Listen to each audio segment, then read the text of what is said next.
Okay, let's dive into one of the biggest questions cat owners have. What is actually going through your cat's mind when it looks at you? Seriously, what's the deal? You know exactly what I'm talking about, right? That long, unblinking stare from the other side of the couch. You can't help but wonder, what are you thinking?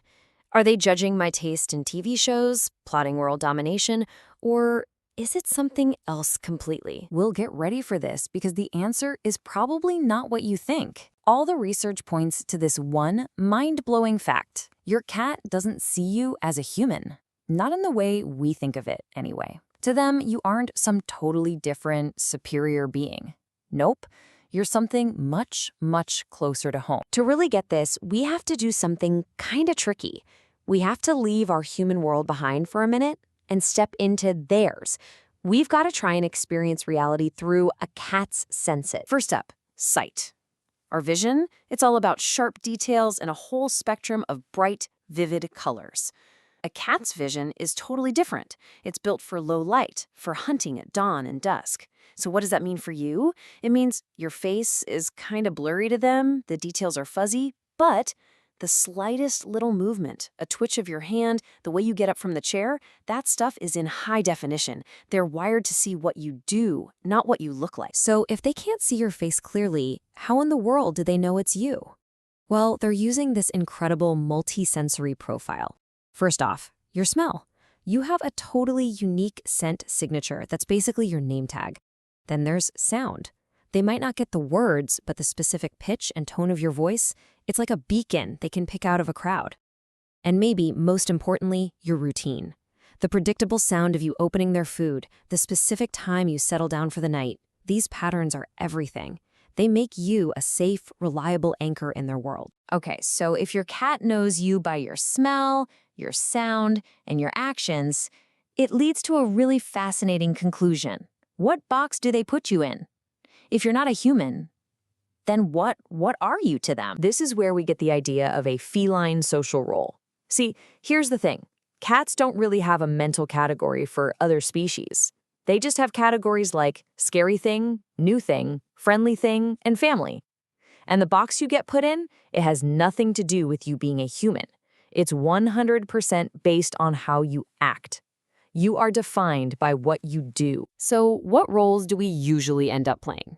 Well, science points to two major ones.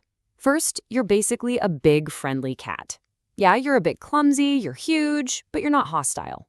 When your cat rubs against your legs or gives you a little headbutt, that's exactly how they'd treat another cat they trust.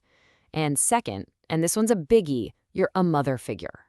Think about it. You provide food, warmth, safety. You are basically recreating the most important relationship they've ever known, the one they had with their mom. And that brings us right to the heart of it, to the emotional bond. You know, for so long we've bought into this myth of the cat as this cold, aloof creature. It is high time we put that idea to bed for good. We've all heard it a million times, right? That old chestnut that cats are just in it for the free room and board, that they don't actually care about us. It's such a common idea, and it is just plain wrong. Sorry, cat skeptics. The emotional connection between a cat and their person isn't just us projecting. It's real, it's deep, and science can actually prove it. In fact, science shows just how deep it goes. Studies have found that cats form attachment styles to us that look almost identical to the ones human toddlers form with their parents. Most cats show a secure attachment. They feel safe and confident when you're there, and they're genuinely happy to see you when you get back. Others can be anxious, getting clingy and needing more reassurance. Does any of that sound familiar? This isn't just about food. It's a profound psychological bond. And what's even crazier? Cats are incredibly tuned into our feelings. They really are our emotional mirrors. They pick up on our body language, they hear the stress or the happiness in our voice, and they often react to it. They are so far from indifferent, they're actually deeply connected to our emotional lives. All right, so with all this new info, how can we get better at understanding what they're trying to tell us? Let's do a little translation work. Let's decode the language of cats. So let's run through some classic behaviors. When your cat decides to sleep on you, that is not just about being warm. They are literally choosing to be at their most vulnerable with you. That is the ultimate sign of trust. When they bring you a toy mouse, that's not just playing.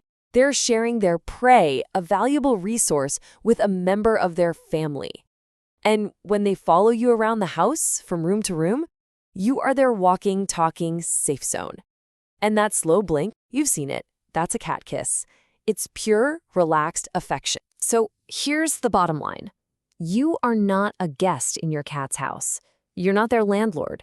You are 100% part of their world. Your smell, your voice, your habits, you are the bedrock of their security. You aren't just living in their territory. In a very real sense, you are their territory. So the next time your cat gives you that look, remember what you really are to them. Not a human, but a big, kind of weird, but deeply loved member of their family. A provider, a protector, a giant, warm, friendly cat. So knowing that you're one of them, how are you going to say I love you back in their language? A little slow blink would probably be a great way to start.